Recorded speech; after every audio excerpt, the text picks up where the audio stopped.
ดวงตะเวนจะลับแสงหัวใจแดงๆยังเต้นอยู่ถึงแม้ทั้งกายจะเบิดแห้งบ่มีแม้แห้งที่จะสู้ทุกสิ่งทุกอย่างทั้งโลกใบนี้ถ้ามีนักเรียนต้องมีครูกูเปิดฟังเพลงตัวเองฟังจนป่าข้างบ้านต้องร้อนหูแม้ดวงตะเวนจะลับแสงหัวใจแดงๆยังเต้นอยู่ถึงแม้ทั้งกายจะเบิดแห้งบ่มีแม้แห้งที่จะสู้ทุกสิ่งทุกอย่างทั้งโลกใบนี้ถ้ามีนักเรียนต้องมีครูกูเปิดฟังเพลงตัวเองฟังจนป่าข้างบ้านต้องร้อนหูอย่าไปสนอย่าไปคิดกับคำว่าคนเหล่านั้นต้นทุนชีวิตของคนเรามันต่างกันอนาคตยังยาวไกลอุปสรรคต้องฝ่าฟันถึงบ่แม่นในวันนี้ก็คงต้องมีในสักวันบ่มีภัยที่จะเก่งในวันแรกที่ได้เกิดชีวิตนี้ต้องได้ลองต้องได้เห็นต้องได้เปิดมีเรื่องราวอีกหลากหลายมีทั้งชายมีทั้งเกิด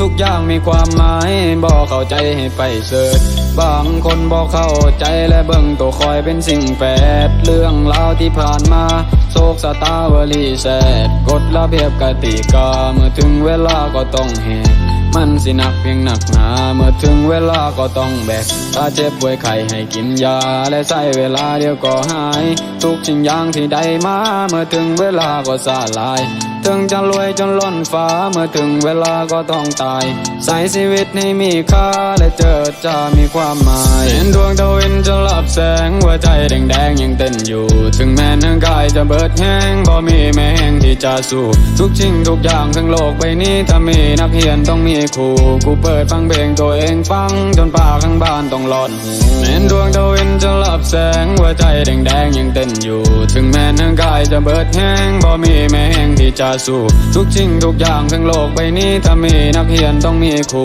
กูเปิดฟังเพลงตัวเองฟังจนป่าข้างบ้านต้องร้อนหูบางคนก็บูลลี่ในสิ่งที่ข่อยกำลังทำนั่นมึงห้องเพลงหรือว่ามึงแรปหรือว่าตัวมึงกำลังลำบางครั้งก็ใส่คำเก่าให้คนฟังนั้นได้จำบางคนก็บ่มักแต่โตคอยก็ต้องทำอาดีเป็นจังใดก็ให้มันผ่านมันไปก่อนตอนที่เฮียนสันมอปลายมีแต่นอนแล้วก็นอนบ่ได้ฟังอธิบายเมื่อถึงเวลาก็พักผ่อนความหูคอยบ่หลายแต่สามารถแต่งเป็นก่อน Someone still don't like what they are doing now My how it all say not it in of the town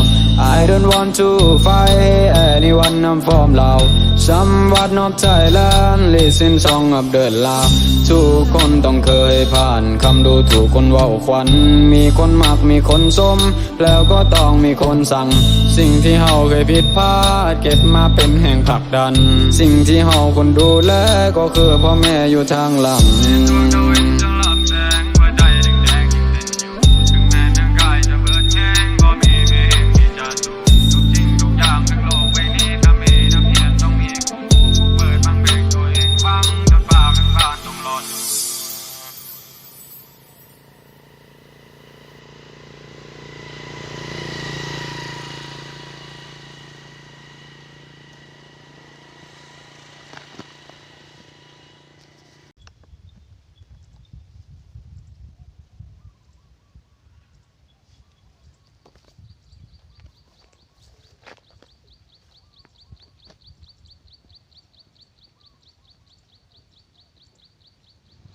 ว่าเรา